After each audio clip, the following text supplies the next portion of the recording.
My name is Honora Palmer, and at 36 I learned the cheapest word in my father's mouth was pathetic. I had just made major in the United States Army.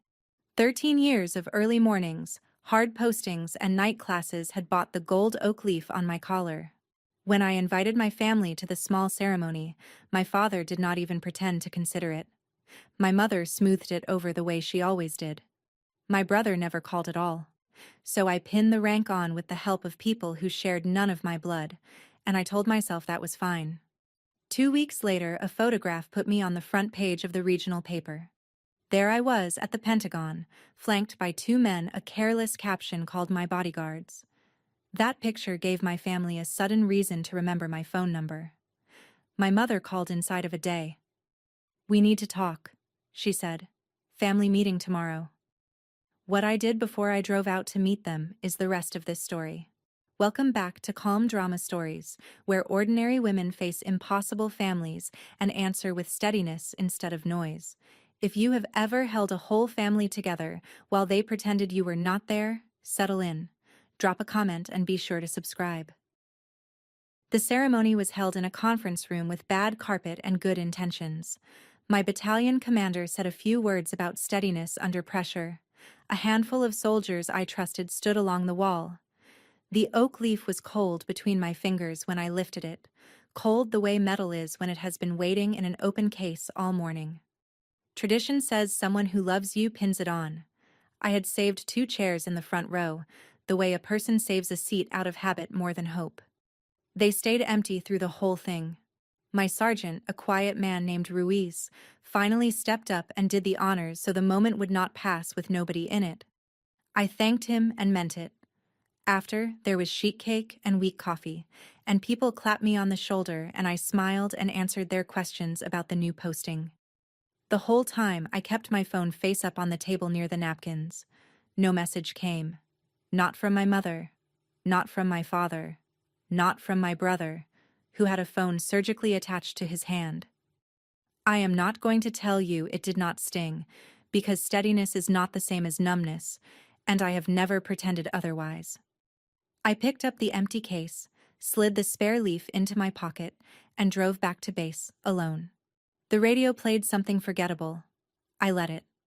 There is a particular quiet that comes after a day that should have been shared. I had grown used to that quiet long before I earned the right to a bigger collar. A week before all that, I had called the house to invite them. My mother answered, which meant my father was within earshot. I kept it simple. The date, the time, the address of the base, the offer to reserve them lodging nearby. There was a pause, the kind that means someone is covering the receiver and talking low. Then my father's voice came on. Not warm. Never warm. "We're not wasting our time on your pathetic little promotion ceremony," he said. I have replayed that sentence more times than I will admit. He did not call it small. He called it pathetic. To him there was a hierarchy of service, and I had landed on the wrong rung of it. My father spent 22 years as an enlisted soldier and retired a first sergeant, and somewhere in those years he decided that officers were people who signed papers, other men bled over. When his daughter became one of them, and worse, an acquisition officer who lived in contracts and oversight, he heard it as defection. Paper pushing, he liked to say, not real soldiering. I did not argue. Arguing with my father was like arguing with a closed garage door. You could pound on it all day, and the only thing that moved was you. So I said, "Understood," which is a word soldiers use when there is nothing left to say, and I hung up before my voice could do anything I would regret. I sat in my kitchen for a while. Then I made a list of the people who would actually come, and the list was short, and short was honest, and I had learned to prefer honest. I did not know yet how soon pathetic would come back around. My mother called back that evening, and she did not apologize, because in our family, apology was a foreign currency nobody kept on hand. She called to manage me. "Don't make it harder on your father," she said. "You know how he is." I did know how he was. I had spent a childhood learning the weather of him. What took me longer to understand was my mother's part in it. Lorraine Palmer was not cruel. She was a peacekeeper, And peacekeepers learn that the cheapest way to keep a difficult man calm is to give him less to be jealous of. When I brought home a good report card, she would set it on the counter and say, "Don't wave it around." When I got into college on scholarship, she told the relatives it was a little program. She was not trying to wound me. She was lowering my temperature so my father would not boil. I figured that out as an adult, sitting in a counselor's office on a base far from home, and the understanding did not make it hurt less. It only made it sadder. "We'll talk as a family," she said on the phone, the way she always closed things, as if the family were a committee that met and adjourned. "Mom," I said, "I just wanted you there." There was a silence on her end that I have since learned to recognize as the sound of a woman choosing the peace over her own daughter. "I know, honey," she said. Then she changed the subject to my brother's new truck, and I let her, because some nights you do not have it in you to fight a war on two fronts. My brother Dylan is 3 years younger than me and was, in my father's accounting, the family's real investment. While I was the daughter who signed papers, Dylan was the son who made real money. He worked as a liaison for a subcontractor that fed into defense work, the kind of job where the title is vague and the parking lot is full of trucks that cost more than the building. My father loved to talk about Dylan's deals. He did not understand them and did not need to. The numbers were big and the trucks were new, and that was a language he respected. At family gatherings, my father would steer every conversation toward Dylan's latest win, and my own work would sit at the table like an uninvited guest. I told myself it did not matter. Mostly I believed it. But I had started to notice things, the way you notice a draft before you find the open window. Dylan's house had gotten bigger.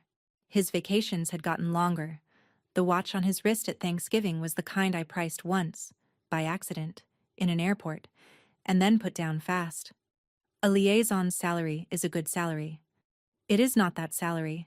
I never said anything. It was not my business. And Dylan had a way of turning questions into accusations, and accusations into a reason to call me jealous.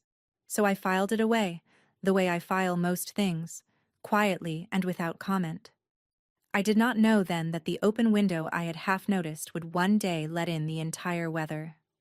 I only knew my brother was living a little louder than his paycheck should have allowed, and that nobody in my family was the type to ask why. People who hear this story always ask the same thing. Why did you keep showing up? Why drive 2 hours to a house where the front row chairs stay empty? The honest answer is not the flattering one. It was not that I was naive about my family. I knew exactly who they were. It was that I had cast myself, very young, as the one who held the line, the oldest, the steady one, the daughter who did not need things, so that the household could spend its small supply of patience on the ones who did. Somewhere along the way, I confused that role with love, and I confused my silence with peace. If I just kept the visits cordial, if I just absorbed the slights and changed the subject, then the family would not fracture on my watch. That was the story I told myself. It is a common story. A lot of you are living inside it right now. The trouble with being the steady one is that everybody comes to expect the steadiness, and nobody asks what it costs you. I had become so good at carrying that I forgot I was allowed to set things down. So I showed up. I brought the dish. I asked about Dylan's deals. I let my mother lower my temperature, and I drove home each time a little hollower, and called it keeping the peace. If you grew up being the steady one, the one who kept things calm so no one else had to, you already know how heavy quiet can get. Stay with me. This is the year I finally put it down. Comment steady if that is you, and subscribe so you do not miss how it turns. That autumn, my career took a turn I had not chased. I was reassigned to a small oversight cell whose work touched the integrity of defense procurement. In plain words, my job became helping make sure the government's contracting process stayed honest, that bids were real, that estimates were not cooked, that the people awarding contracts were not quietly steering them. It is unglamorous work. It is also the kind of work that, done right, saves taxpayers more money than any single soldier will ever cost. I did not announce the new posting. I did not post a photo or send a group text. My father would have found a way to call oversight, paper pushing with a clipboard. And I was not in the mood to hand him the opening, so I moved my few belongings, learned the new faces, and got to work.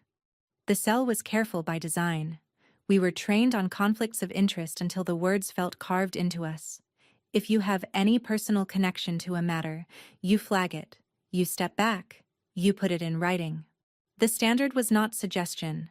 It was law and regulation and the kind of habit that keeps careers and convictions clean. I remember thinking, that first week, that it was a strange comfort to land somewhere the rules were written down and meant. My family ran on unwritten rules that changed depending on my father's mood. Here, at least, the lines were drawn in ink. I did not yet know how soon one of those lines would run straight through my own kitchen table. I only knew I liked the clarity. After a lifetime of weather, clarity felt like dry ground. Let me tell you the thing I was actually afraid of losing, because it was not what my family thought. They believed I was hungry for their approval, that if they withheld it long enough, I would do anything to earn it back. They were wrong, and that wrongness would cost them. What I was afraid of losing was the one thing I had built entirely on my own, not the rank. Rank can be pinned on and taken off. Men with worse hearts than mine have worn bigger leaves. What I was afraid of losing was my own word. The ability to stand in a room and have my yes mean yes. I had grown up watching adults bend the truth to keep a man happy, and I had decided, somewhere around the age of 12, that I would not live that way. That decision was the spine of me. It was the part my father called cold and my mother called difficult, and my counselor, more kindly, called integrity. I did not think of it as a virtue. I thought of it as load-bearing. Take it out and the whole structure of me would come down. So when I tell you what I did later, when the pressure came, I want you to understand it was never a hard call in the way people imagine. It only looked hard from the outside. From the inside, it was the simplest thing in the world.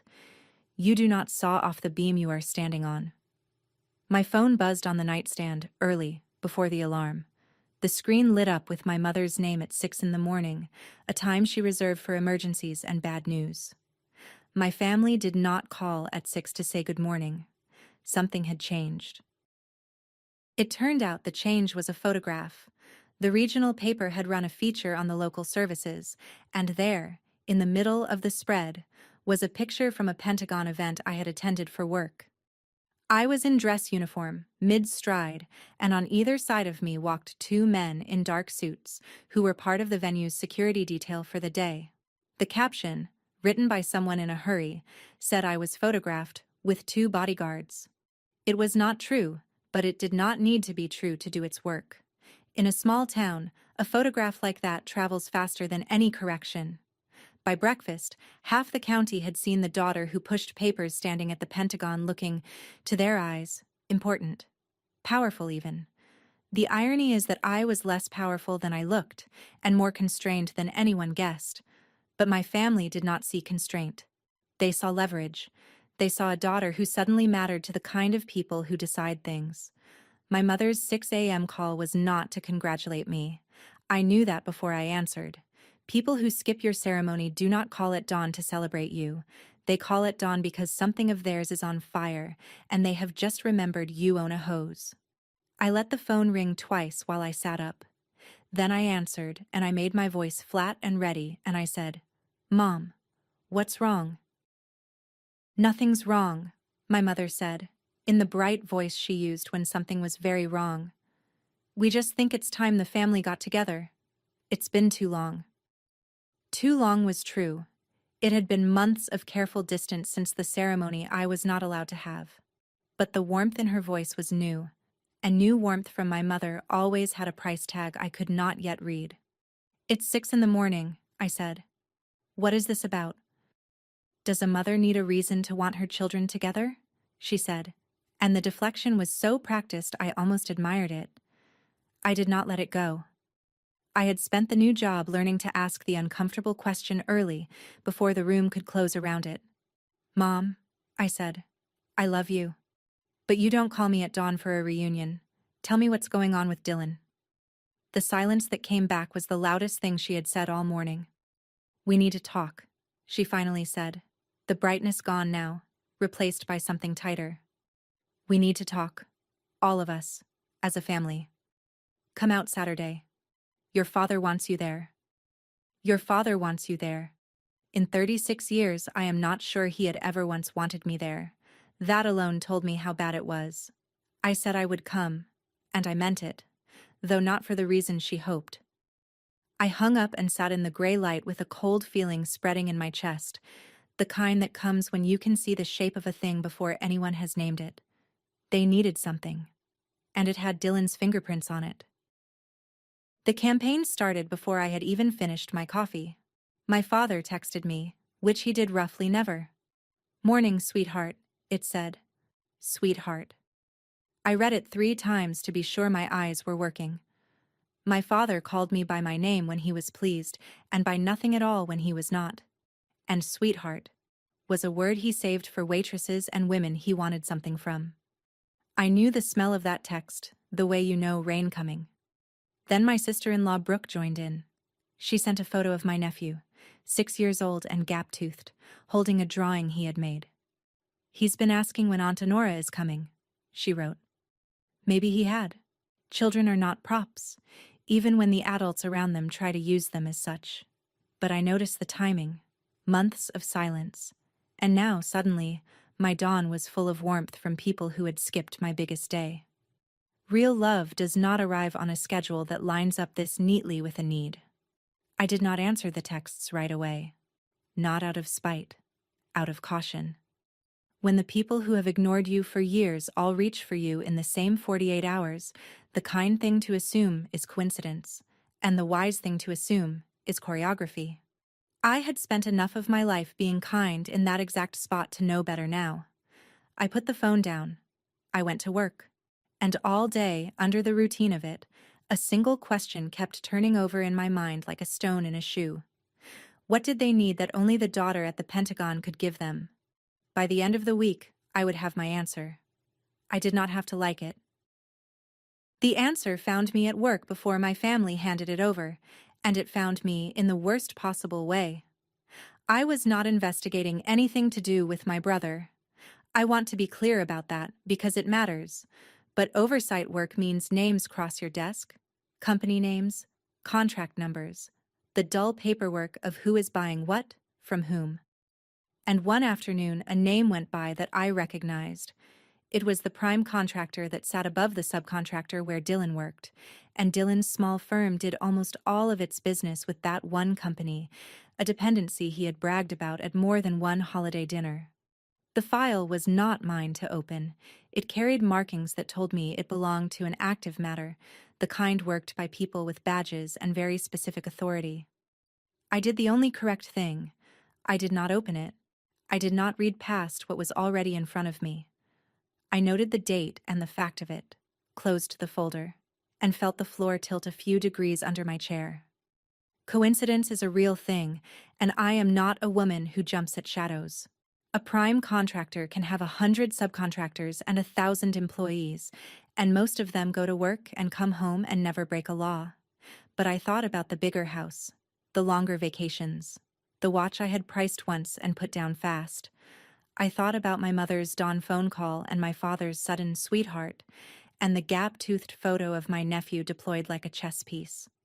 And the cold feeling in my chest, the one that had been spreading since Tuesday, settled into something colder and more certain. I did not know the details. I would make sure I never learned them improperly. But I knew the country my family was about to ask me to walk into, and I knew it had no good roads out. So I did the thing the rules had carved into me. I called a lawyer before I called my family back. Not a civilian attorney, but a JAG officer named Captain Holloway, who handled exactly these kinds of knots. I kept it general, because I did not have specifics and did not want them improperly. Hypothetically, I said, if a service member in an oversight role learns a close relative might be connected to a matter in her lane, what is her obligation? Holloway did not hesitate. It is not hypothetical the second it is real, she said. The moment you have a personal connection to a matter, you recuse. You step back from anything touching it. You disclose it, in writing, up your chain. And if anyone, family included, asks you to use your position to influence it, that gets disclosed up your chain too. And depending on the office and how serious it is, it may need to be reported through the proper channels as well. When in doubt, you write it down and push it up. I asked the question I already knew the answer to. And if I don't? Then you've put your career, your clearance, and possibly your freedom on the same fire as theirs, she said. There is no version of helping that helps. I thanked her and sat with it. Here is what I want you to understand, because the rest of the story turns on it. I was not a woman who stumbled blind into a trap and got rescued by a clever twist at the end. Before I ever drove out to that family meeting, I knew exactly where the edges of the cliff were, and I had walked the line with my own feet and a flashlight. Whatever they were about to ask, I already knew it would be a thing I could not do. The only question left was how I would say no, and whether I would have the spine to say it to their faces. I intended to. That night, I took out the one piece of my family I have always kept close, and it did not come from the people who raised me. It came from my grandfather. He was my mother's father, a quiet man who fought in Korea and came home and farmed and never raised his voice in my hearing. He was the only relative who took my service seriously, and the day I was commissioned, before any of the rest of this, he handed me a folded letter and told me not to read it until I needed it. I had read it exactly twice in the years since. I read it a third time that night, at my kitchen table, under the one lamp that worked. His handwriting was small and deliberate, a farmer's careful hand. Most of it was plain, the kind of plain that takes a whole life to earn. But there was one line I had underlined myself, years ago, so I would never have to search for it. Rank can be pinned on and taken off, he had written. Integrity is the only thing they can't reassign. Under it, almost as an afterthought, he had added a sentence that I had not understood at 23 and understood completely now. Family doesn't ask you to lie. People who love you never make your honesty the price of belonging. I sat with that for a long time. My grandfather had known my father for 40 years. He had watched a difficult man raise his grandchildren, and he had chosen his words for a moment exactly like this one, a moment he must have seen coming before I did. I folded the letter back along its soft, worn creases and slid it into the inside pocket of my jacket, where it would stay until the family meeting. I would need to remember whose granddaughter I was. The other half was about to test it. Saturday came gray and early. I drove the 2 hours out to my parents' house, the same 2 hours I had driven 100 times, past the same gas station and the same church sign that had been promising a fall festival since spring. I knew the road well enough to think while I drove, and I did not love what I was thinking. When I pulled into the driveway, the first thing that reached me, before I even shut off the engine, was the smell. My father kept the garage door up year-round, and the air there always carried the same 2 notes: burnt coffee from the percolator he ran all day, and the heavy sweetness of motor oil. I had smelled that combination my whole childhood. It used to mean home.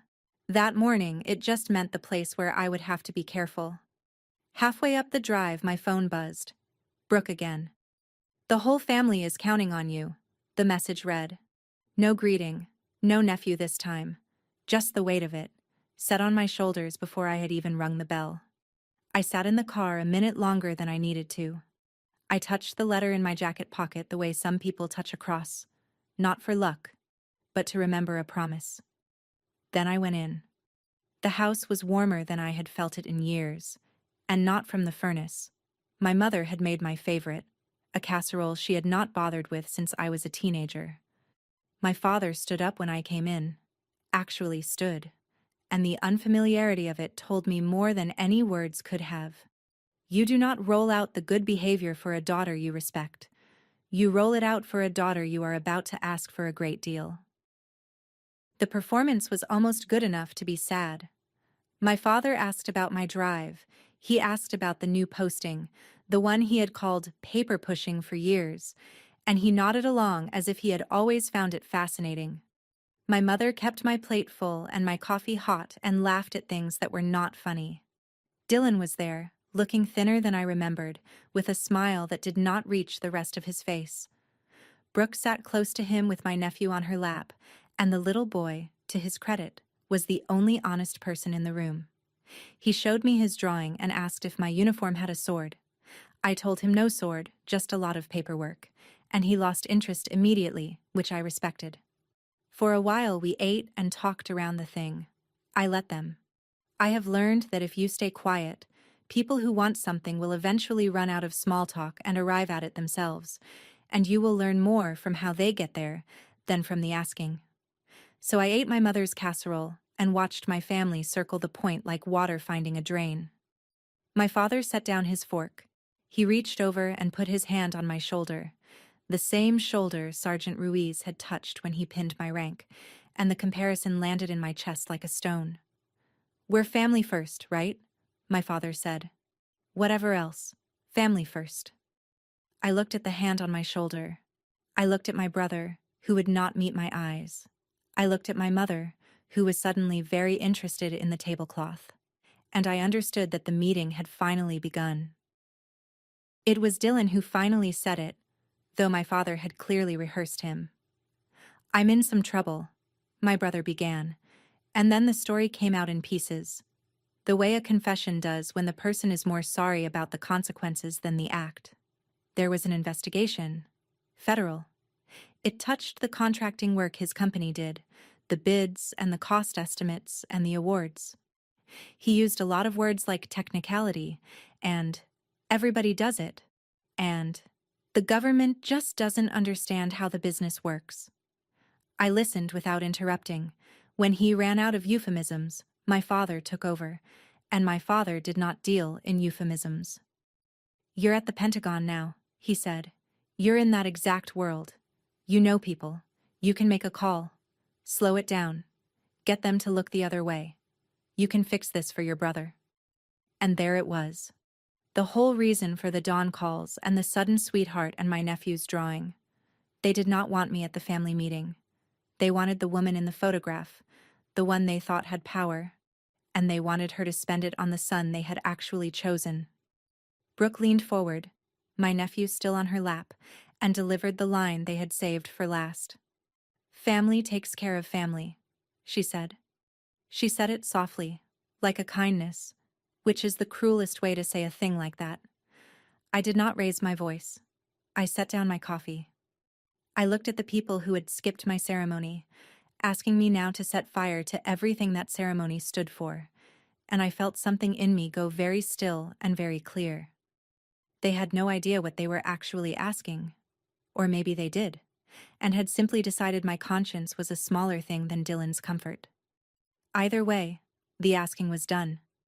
Now it was my turn to answer.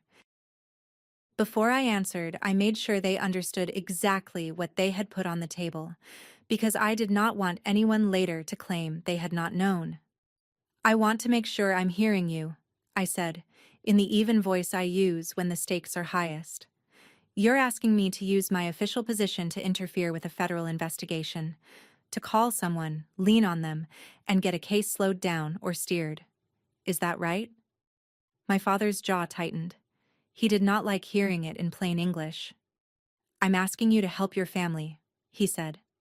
"Same thing, different words," I said. "What you're describing is obstruction. It's a federal crime. Not for Dylan. For me." The room went quiet. Dylan finally looked at me, and what I saw in his face was not remorse. It was calculation, the look of a man weighing whether his sister's conscience could be argued away.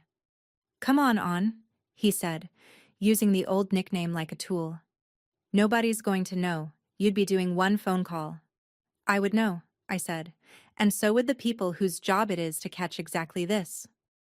I was not angry, or not in the hot way they expected. I was something colder and harder to argue with, because here is what they had never understood about me, even after 36 years. My integrity was not a position I could be talked off of. It was the floor I stood on. You cannot negotiate a person out of the ground beneath their feet. Dylan must have sensed it, because his face changed, and the pleading curdled into something uglier. He had asked nicely, and it had not worked. Now, I suspected, He would try the thing my family always reached for when nice failed: pressure. They had a great deal of it, and they were about to spend all of it at once. My father went first, because pressure was his native tongue. "After everything this family did for you," he said, "this is how you pay it back? We raised you. We fed you. And the one time we need something, you hide behind your rules." I almost laughed, not from humor, but from the sheer reach of it. The family that skipped my ceremony, that called my life's work pathetic, was now presenting me with an invoice. "You owe this family," my father said, and he said it like a closing argument. My mother, who had been silent, added her quieter weight. "We're not asking you to do anything wrong, honey," she said. "We're just asking you to help. That's what families do." That was the moment I finally saw the whole machine, all of it. The way you suddenly see a pattern in wallpaper you have stared at for years. My years of silence, of absorbing, of being the steady one who never needed anything, had not been read by my family as love. They had been read as a balance, a reserve of obligation they could draw on whenever they chose. I had spent 36 years making deposits into an account they believed they could withdraw from at will, and now they had walked up to the window with a slip that said, "Commit a felony, or you are not family." I did not slam the table. I did not cry. I asked for one night. Not because I needed to think about whether to help, because that answer was already as solid as my grandfather's letter in my pocket. I asked for one night because I knew exactly what I had to do, and I needed to do it correctly, through the right doors, in the right order, before I ever said the word no out loud to their faces. I drove the 2 hours back to base in a silence I did not fill with the radio. People expect, at this point in a story like mine, that the wronged daughter starts planning her revenge. They want the part where I lie awake designing the perfect way to make them all sorry. I have to disappoint you a little. I was not planning revenge. Revenge is a hot thing, and what I felt on that drive was not heat. It was clarity, cool and total, like the air right after a storm finally passes. Here is the truth about boundaries that took me 36 years to learn. A boundary is not a weapon. It is not a thing you do to someone. It is a line you draw for yourself, and then keep, even when the keeping costs you. I was not going to call anyone to hurt Dylan.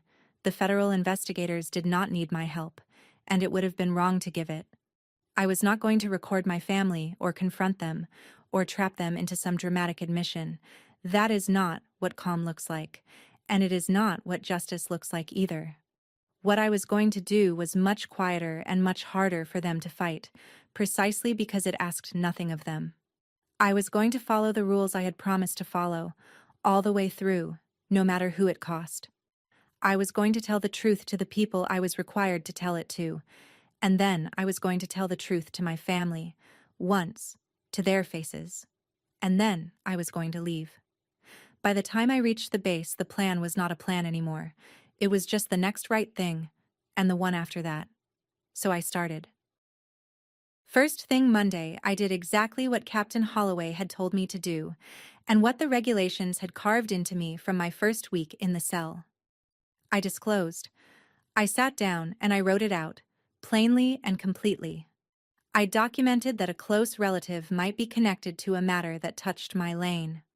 I formally recused myself from anything that came near it, so that no one could ever say I had so much as breathed on Dylan's case. And then I did the part that was harder to write and impossible to leave out. I reported that members of my family had asked me to use my position to interfere with a federal investigation. I did not editorialize. I did not call my father names or describe my brother's smile. I wrote the facts, the date, the request, the words, "slow it down," and "make a call," and I signed it. The folder of paperwork sat on my desk when I was done, a plain manila folder, and the weight of it on my lap as I carried it to my chain felt heavier than its few pages had any right to. I want to be careful here, because this is the part people misunderstand. I did not turn my brother in. I did not have the power to indict him, and I did not want it. Dylan's case belonged to investigators and prosecutors who had been working it long before I knew it existed. people with the authority and the evidence that I deliberately never touched. What I turned in was not my brother. It was the attempt to corrupt me. There is a difference, and the difference is everything. By disclosing and recusing, I took myself off the board entirely. I made it so that nothing my family did could pull me down with them. It was the most loving thing I could do, though none of them would ever see it that way. It was also the safest. Sometimes, those are the same act. For a few days, the strangest thing happened.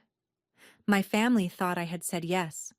I had asked for a night to think, and to them, a night to think meant a night to come around.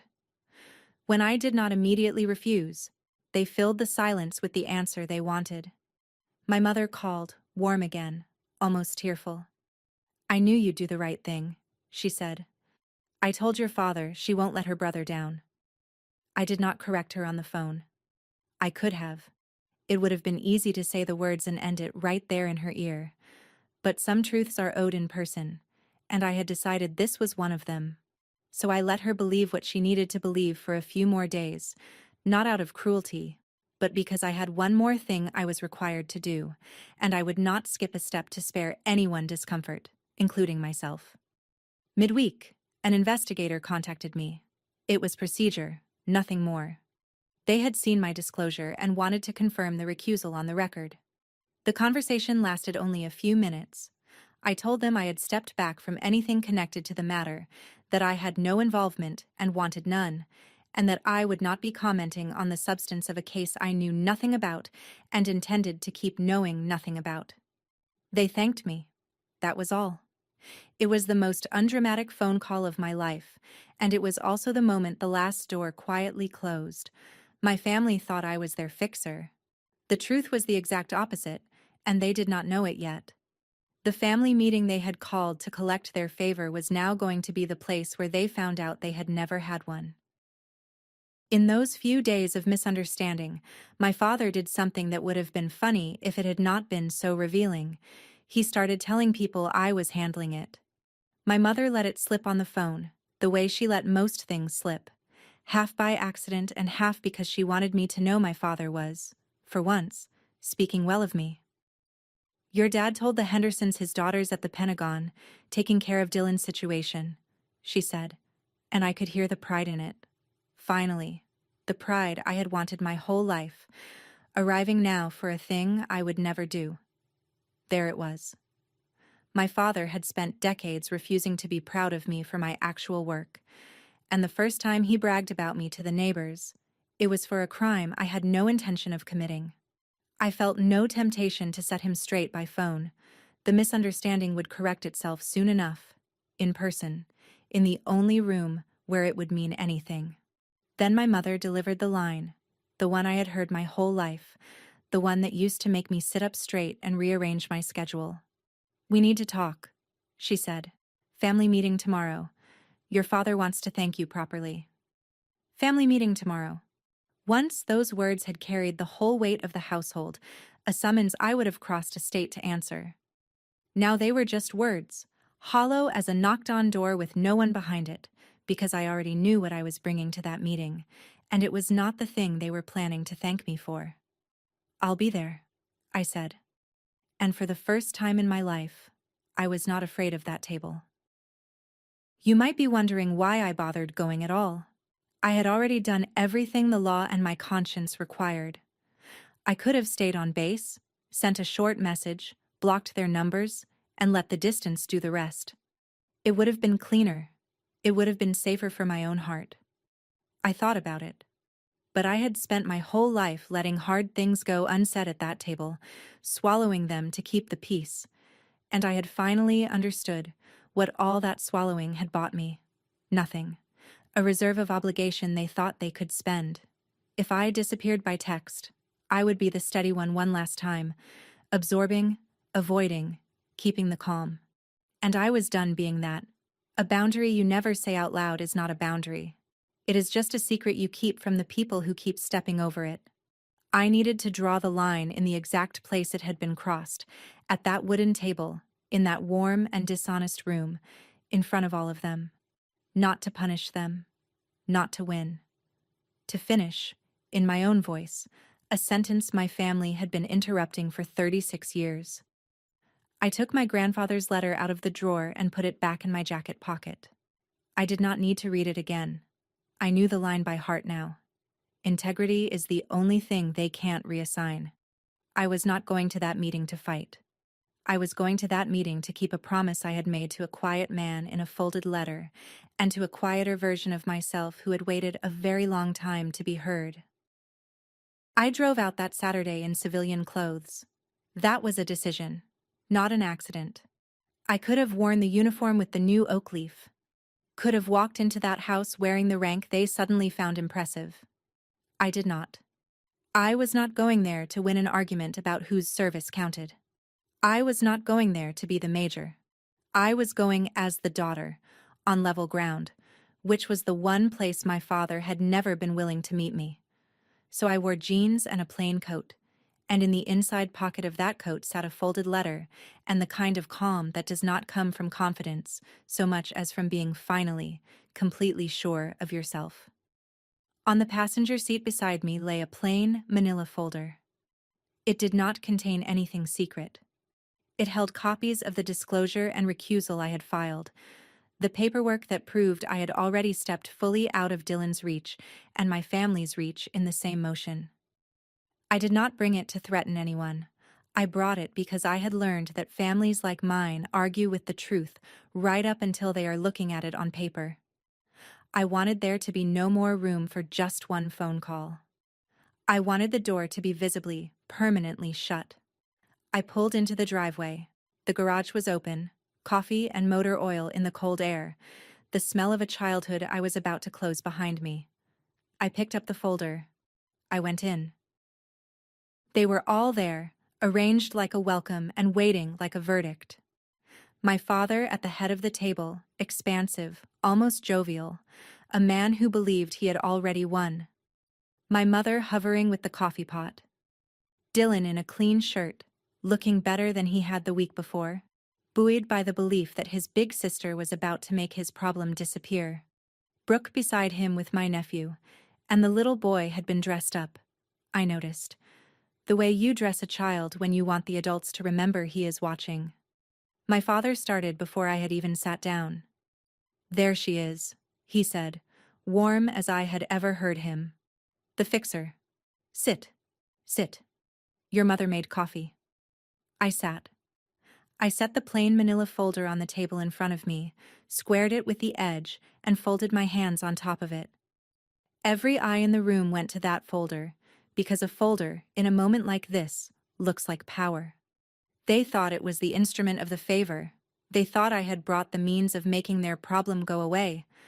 My father leaned back, satisfied, ready to receive the gift of his daughter's compliance. "Now," he said, "tell us what you can do for your brother." The clock on the wall ticked. The coffee steamed. My nephew swung his small feet under the table, and I took a breath. The slow kind. The kind you take before you say the truest thing you have ever said to people who do not want to hear it. They had called this meeting to collect. I had come to close the account. The difference between those two purposes was about to fill the room. "I can't do anything for Dylan," I said. "And I need you to hear why, because I'm only going to say it once." The warmth drained from my father's face by degrees, like water leaving a sink. I kept my voice level and went on.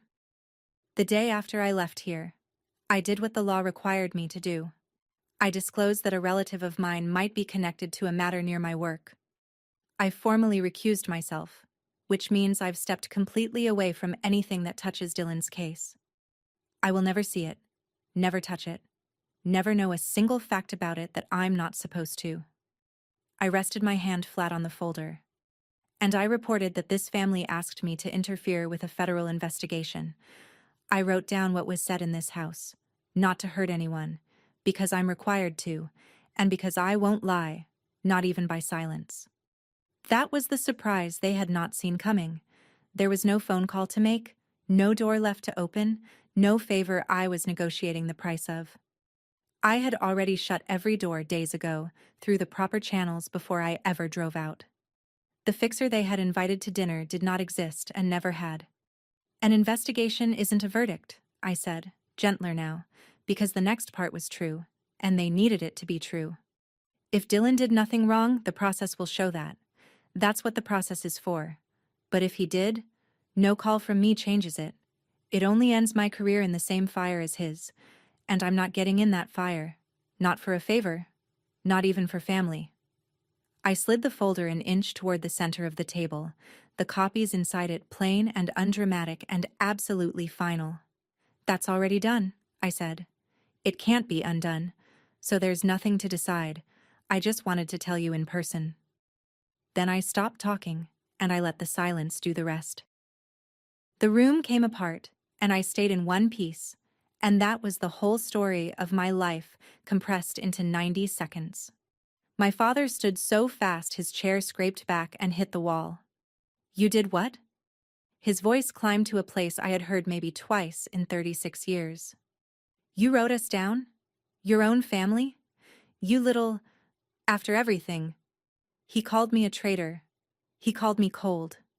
He said I had always thought I was better than them, and for once I did not argue, because a small, tired part of me thought that maybe wanting to keep my word did make me different, and I had stopped being ashamed of it. Dylan went pale, and then loud. You ruined me, he said. You understand that? You just handed them everything. I had not, of course. I had touched nothing of his case, but a drowning man blames the shore. My mother put her hands over her mouth and said my name like a wound, and Brooke, who had saved her ammunition for exactly this, pulled my nephew tight against her and aimed him at me like the last shell in the chamber. Is this what you want? She said, her voice breaking on cue. You want him to grow up without a father? You could stop this, and you're choosing not to. Look at him. Look at him and tell him. I looked at him. He was 6 and frightened by the noise, and he did not understand any of it. And he deserved better than to be used this way by every adult in that room, including the ones who claimed to love him most. I looked at him, and then I looked at Brooke, and I kept my voice as steady as a hand on a rail. Family doesn't ask you to break the law to save them, I said. That's not love.